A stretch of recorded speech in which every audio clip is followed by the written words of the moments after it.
اعوذ باللہ من الشیطان الرجیم بسم اللہ الرحمن الرحیم ان الذین یؤذون اللہ ورسولہ لعنہم اللہ فی الدنیا والآخرہ وأعد لهم عذابا مہینا والذین یؤذون المؤمنین والمؤمنات بغیر ما اکتسبوا فقد احتملوا بہتانا وإثما مبینا یا ایہا النبی قل لأزواجک وبناتک ونساء المؤمنین یدنین علیہن من جلابیبہن ذلک ادنی ان یعرفن فلا یؤذین وکان اللہ غفورا رحیما۔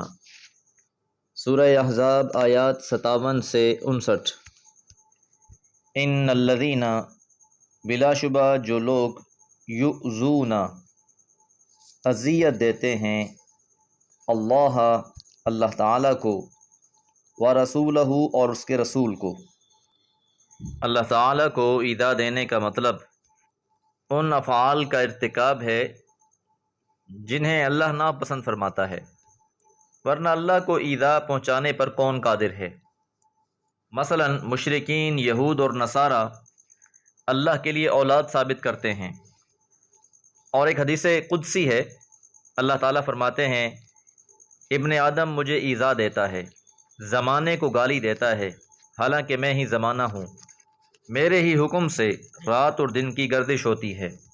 اس لیے آج جو ایک روش اپنا لی جاتی ہے کہ کسی بھی بات کا بہانہ بنانا ہو تو یہ کہہ دیا جاتا ہے کہ زمانہ ہی ایسا ہے۔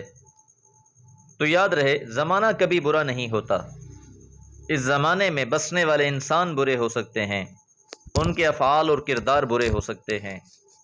اللہ کی خلقت جسے زمانہ کہا گیا ہے وہ برا نہیں ہے۔ اسی طرح رسول اللہ صلی اللہ علیہ وسلم کو اذیت دی جاتی، کبھی آپ کو شاعر کہا جاتا، کبھی دیوانہ کہا جاتا، مجنون کہا جاتا، کاذب کہا جاتا، قرآن مجید کو اپنی طرف سے گھڑ کر لے آنے والا کہا جاتا، مختلف تہمتیں لگائی جاتیں۔ واقعہ افک کی تفصیل بھی ہم سورہ نور میں پڑھ چکے۔ تو اب جو لوگ بھی اس طرح کی حرکتیں کرتے ہیں، لعنہم اللہ، لعنت کی ہے ان پر اللہ تعالیٰ نے، فی الدنیا، دنیا میں بھی، والآخرۃ اور آخرت میں بھی، یعنی ایسے لوگ اللہ کی رحمت سے دنیا میں بھی محروم رہتے ہیں اور آخرت میں بھی محروم کر دیے جائیں گے۔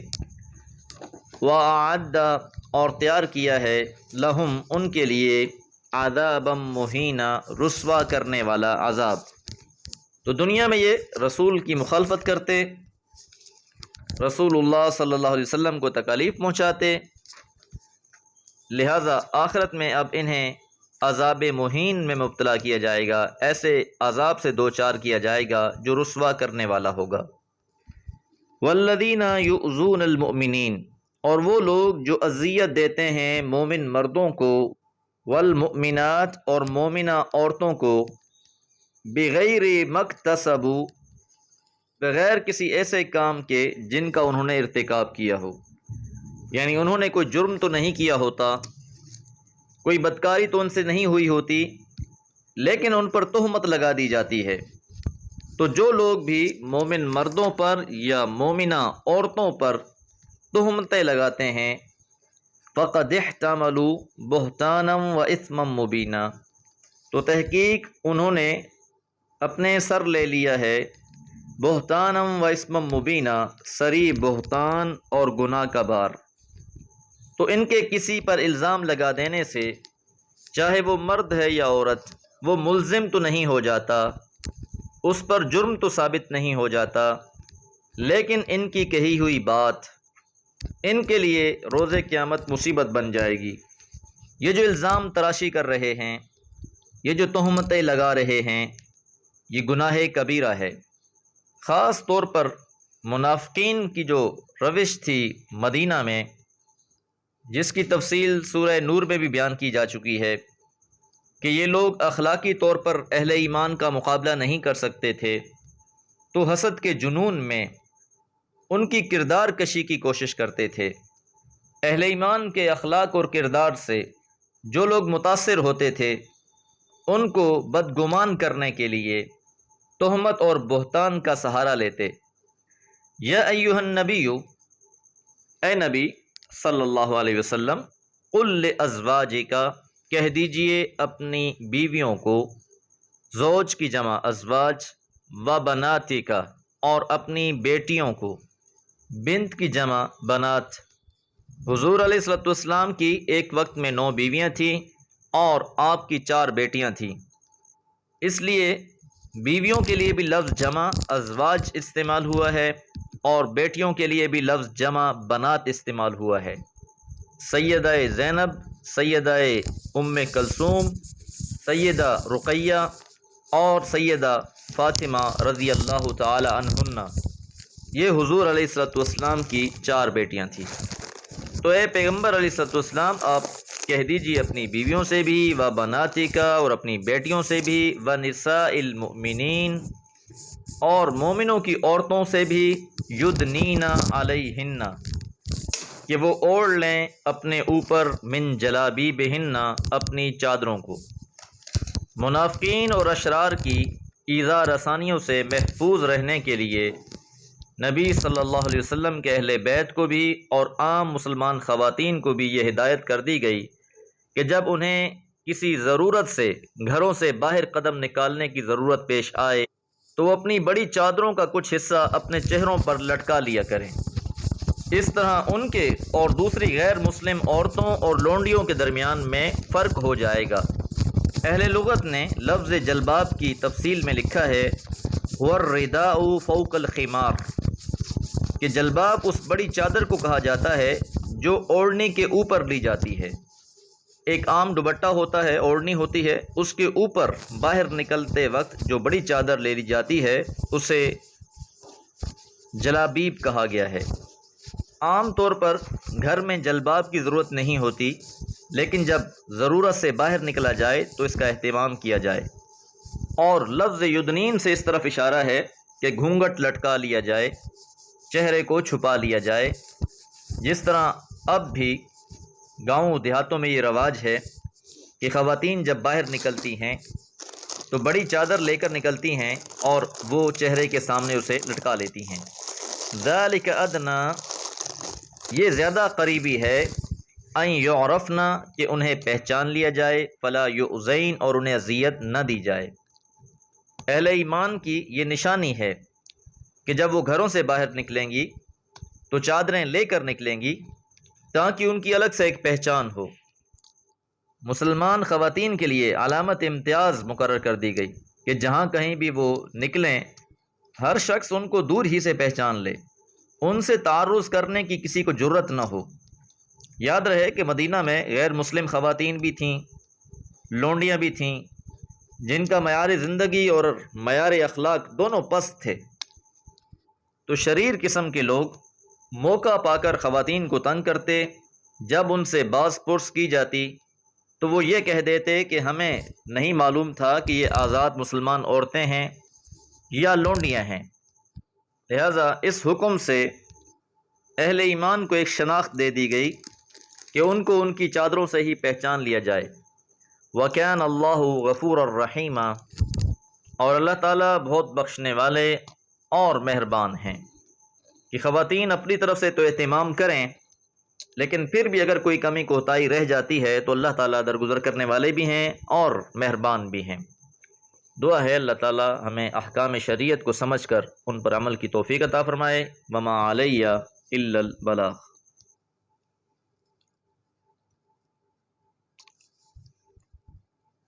اعوذ باللہ من الشیطان الرجیم، بسم اللہ الرحمن الرحیم۔ لئن لم ينته المنافقون والذين في قلوبهم مرض والمرجفون في المدينة لنغرينك بهم ثم لا يجاورونك فيها إلا قليلا ملعونين أينما ثقفوا أخذوا وقتلوا تقتيلا سنة الله في الذين خلوا من قبل وَلَن تَجِدَ لِسُنَّةِ اللَّهِ تَبْدِيلًا۔ سورہ احزاب آیات 60 سے 62۔ لَئِن لَّمْ يَنْتَهِ، اگر باز نہ آئے، المنافقون منافق لوگ، والذین اور وہ جو فی قلوبہم ان کے دلوں میں ہے مرض مرض۔ اب یہاں سے ان اشرار منافقین کو دھمکی دی جا رہی ہے کہ اب اگر یہ اپنی شرارتوں سے باز نہ آئے تو ان کا انتہائی سخت محاسبہ کیا جائے گا۔ اس سے پہلے تک چشم پوشی والا معاملہ رہا، لیکن اب ان کی مہلت ختم ہو رہی ہے۔ تو اب یہ جو منافقین لوگ ہیں ان کے دلوں میں مرض ہے، اور یہ مرض حسد، کینہ اور بغض و عناد ہے۔ یہ ایسے لوگ نہ تھے کہ جن میں کوئی عزم کی صرف کمزوری ہو، ایمان تو ہو لیکن کمزور درجے کا ہو، بلکہ یہ وہ لوگ ہیں جن کے دل ایمان، اسلام اور اہل اسلام سے نفرت، حسد، کینہ اور بغض جیسے منفی امراض سے بھرے ہوئے ہیں۔ اور ان کی ایک اور بد خصلت بیان کی جا رہی ہے، والمرجفون فی المدینہ۔ مرجف سے اشارہ ان منافقین کے گروہ کی طرف ہے جو مدینے میں سنسنی پھیلانے اور بری افواہیں اڑانے میں نہایت شاطر تھا، اور ان افواہوں کا مقصد مسلمانوں کے حوصلے کو پست کرنا، ان کی اخلاقی ساخت کو متاثر کرنا۔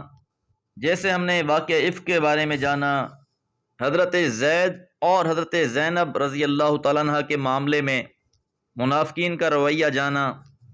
تو ارجاف کا معنی ہی لوگوں کے اندر اضطراب اور بے چینی پھیلانے کے ارادے سے بری اور فتنہ انگیز خبروں کا پروپیگنڈا کرنا ہے۔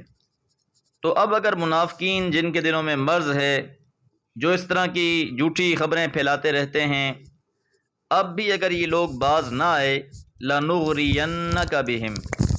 اغراء یغری کا مطلب ہوتا ہے کسی کو اکسانا، بھڑکا دینا، ابھار دینا۔ تو مطلب یہ ہوا کہ ہم تم کو ان کے خلاف اکسا دیں گے، بھڑکا دیں گے، ابھار دیں گے، کہ اب تک جو ان کے ساتھ عفو درگزر کا معاملہ تھا اب وہ ختم، اب ان کے ساتھ نرمی نہیں برتی جائے گی بلکہ ان کا محاسبہ کیا جائے گا۔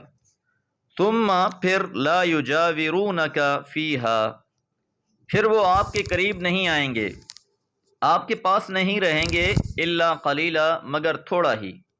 پھر یہ لوگ مزید چھپتے پھریں گے، اب تو سازشیں کرتے ہیں، منصوبے بناتے ہیں۔